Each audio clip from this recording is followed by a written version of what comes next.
देखो, सभी के मन में ऐसा अक्सर सवाल रहता है कि जो है कि महादेव का जो है लिंग स्वरूप में पूजा क्यों किया जाता है, और क्या लिंग का मतलब जो आदमी समझता है वैसा कुछ है।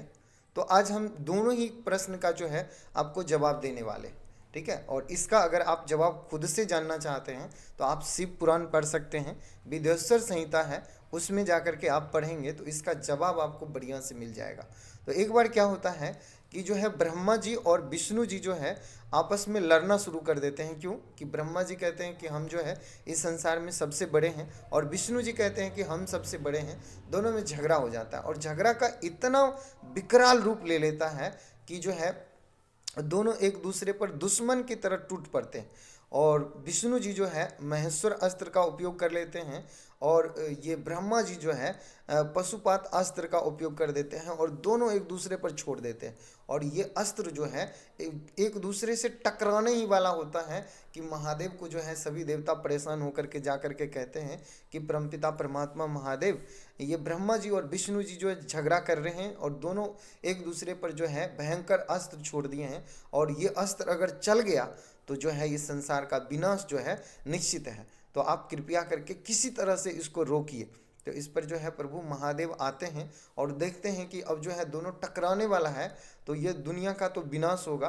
तो उसी समय जो है ये क्या है, अग्नि स्तंभ के रूप में दोनों अस्त्र के बीच में जो है प्रकट हो जाते हैं। इधर से जो है महेश्वर अस्त्र है, और इधर से जो है पशुपति अस्त्र है। दोनों के बीच में जो है अग्नि स्तंभ के रूप में प्रकट हो जाते हैं। तो इस अग्नि स्तंभ के कारण जो है दोनों अस्त्र अलग हो जाता है और टकराने से बच जाता है। लेकिन अब जो है दोनों के बीच का झगड़ा खत्म नहीं होता है, तो दोनों के बीच का झगड़ा जो है चालू ही रहता है।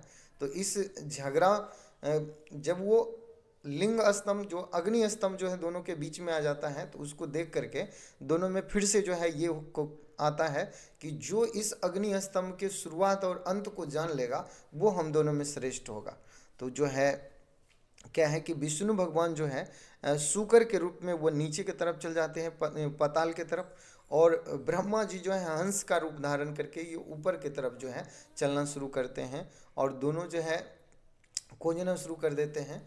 तो जो है कहीं भी जो है दोनों को शुरुआत और अंत नहीं पता चलता है, दोनों लौट कर के जो है नीचे आ जाते हैं।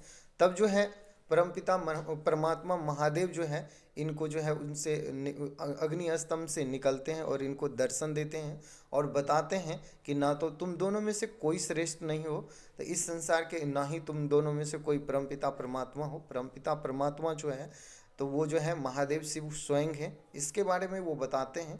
तो उसी दिन जो है क्या है कि वो अग्नि स्तंभ के रूप में जो इनका प्रकटय होता है, तो उसी दिन से जो है महादेव शिव का जो है लिंग के रूप में पूजा किया जाता है।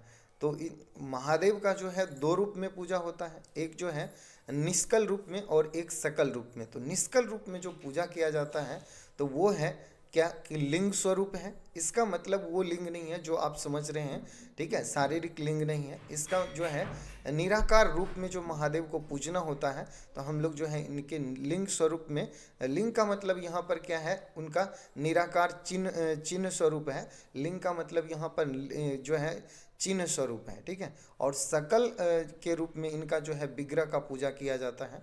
तो महादेव ही एक ऐसे देवता हैं जिनका जो है निष्कल और सकल दोनों रूप में पूजा किया जाता है। बाकी सभी देव का जो है सिर्फ सकल रूप में यानी कि विग्रह रूप में पूजा किया जाता है। तो आशा करते हैं कि आप सभी को जो है ये प्रश्न का जवाब मिल गया होगा कि महादेव को जो है लिंग स्वरूप में क्यों पूजा किया जाता है।